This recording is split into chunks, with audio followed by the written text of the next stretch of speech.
নমস্কার। জীবনের বার্তায় সকলকে স্বাগত জানাই।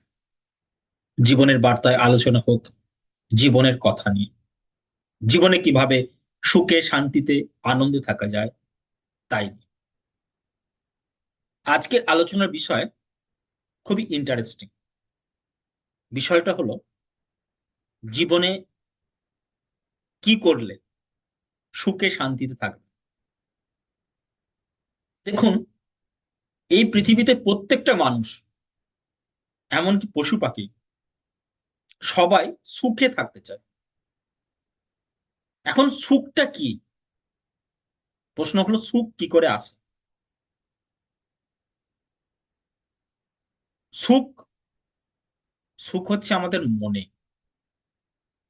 আমরা যদি মনে মনে ভাবি যে আমরা সুখী, তাহলেই সুখী। আর আমরা যদি মনে মনে সুখী না হই, তাহলে কখনোই আমরা সুখী হতে পারবো না। সুখী হতে গেলে আমাদের প্রথমে মনটাকে তৈরি করতে হবে। আমরা যদি নিজেদের মনটাকে সুখী ভাবি, তবেই আমরা কিন্তু সুখী হব। আমরা দেখুন, অর্থ দিয়ে আমরা আরাম কিনতে পারি, কিন্তু সুখ শান্তি কিনতে পারি না। প্রচন্ড গরম, আমরা একটা এসি নিয়ে আসতে পারি। আমাদের যাতায়াতের কষ্ট হচ্ছে, একটা চার চাকা কিনতে পারি। তাতে করে আমরা আরাম কিনতে পারি, কিন্তু সুখ শান্তি আমরা পাবো না। একটা উদাহরণ দিই। ধরুন, দুজন বন্ধু একই বেতনেরই দুজন চাকরি করে। একজন দেখবেন, একজন সবসময় সদা প্রসন্ন, চোখে মুখে একটা তৃপ্তির ভাব, আনন্দের ভাব। তাকে যদি জিজ্ঞাসা করে কেমন আছো গো, না, দিব্যি সুখে শান্তিতে কেটে যাচ্ছে। আর একজনকে দেখবেন,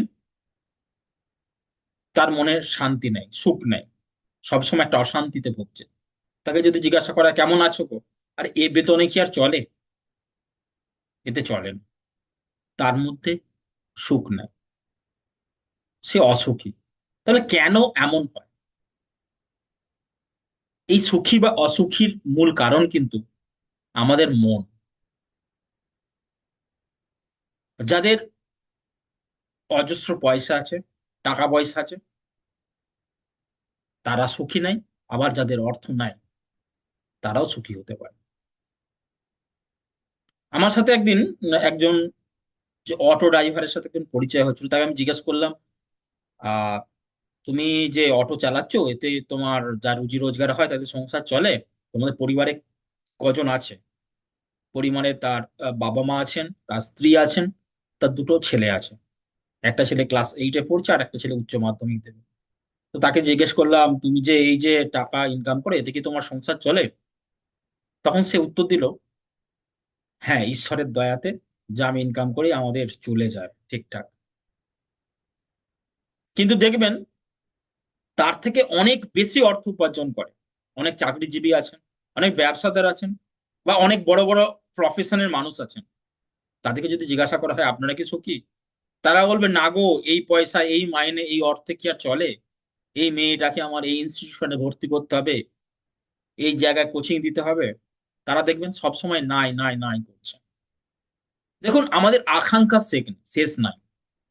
যার 1000 টাকা আছে সে চায় 2000 টাকা, যার 5,000 সে 10,000, যার 10,000 সে 1 লাখ, যে 1 লাখ তার কোটি। আমাদের আকাঙ্ক্ষা কখনোই শেষ হয় না। একটা জিনিস পেলে আবার একটা নতুন আকাঙ্ক্ষা সৃষ্টি হয়। তাই জীবনে যদি সুখী হতে চাই, তাহলে আমাদের যতটুকুন আছে সেইটা নিয়েই আমাদের সুখে থাকতে হবে। কারণ দেখুন, আমরা যদি সবসময় নেগেটিভ ভাবি, আমরা যদি অন্যের সাথে তুলনা করি, তাহলে কিন্তু আমরা মনে সুখ শান্তি কখনোই পাবো না। সুখ শান্তি পেতে গেলে আমাদের কি করতে হবে?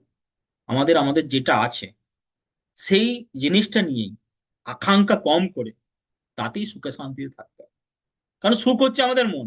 আমরা যদি মনে মনে ভাবি যে আমরা সুখে আছি, যতটুকুন আছি, যতটুকুন আছে, সেইটাকে নিয়েই আমরা যদি সুখে শান্তি থাকতে পারি, তাহলেই আমরা তো সুখী হব। আর যদি আমাদের সবকিছু থাকা সত্ত্বেও আমাদের যদি আকাঙ্ক্ষা চাই যে আমাদের 10 লাখ আছে, আমাদের 1 কোটি চাই, আমাদের নর্মাল গাড়ি আছে, আমাদের বিএমডব্লিউ চাই, এরকম যদি আকাঙ্ক্ষা যদি আমরা বাড়াতে থাকি, তাহলে আমরা কখনোই সুখী হতে পারবো না। কারণ সুখ হচ্ছে আমাদের মনের মধ্যে থাকে। তাই সকলকে সুখী হতে গেলে একটাই বলবো, আপনার যতটুকুন আছে সেই জিনিসটা নিয়ে আনন্দে থাকুন, সুখে শান্তি থাকুন।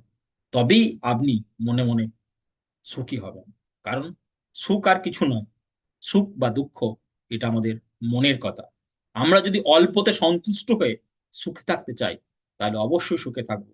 আর আমরা যদি সব কিছু থাকা সত্ত্বেও যদি সুখে না থাকতে চাই, তাহলে কখনোই সুখে থাকতে পারবো না। সকলে ভালো থাকবেন, সুস্থ থাকবেন, আনন্দে থাকবেন। নমস্কার।